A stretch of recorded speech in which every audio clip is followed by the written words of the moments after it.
जी अस्सलामुअलैकुम, क्या हाल है? ठीक हो?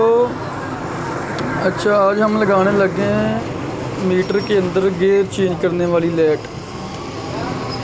ये मीटर का डाल है, इसको हम इसका साइज़ पूरा करेंगे, लाइट के बराबर करेंगे इसका साइज़।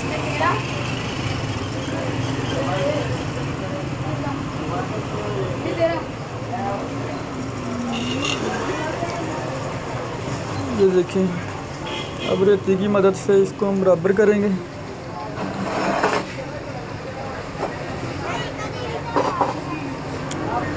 ये लाइट है।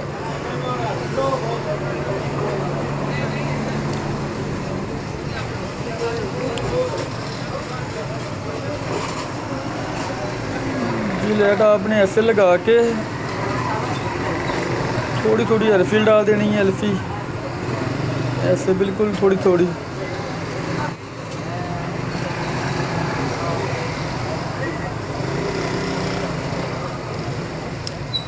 ये मीटर की मशीन है, जो डायल ऊपर लगेगा इसके।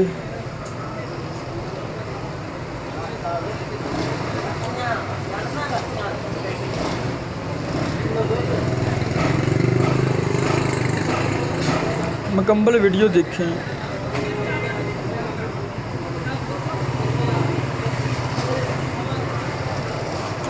ये मीटर की सुई लगाई है अभी।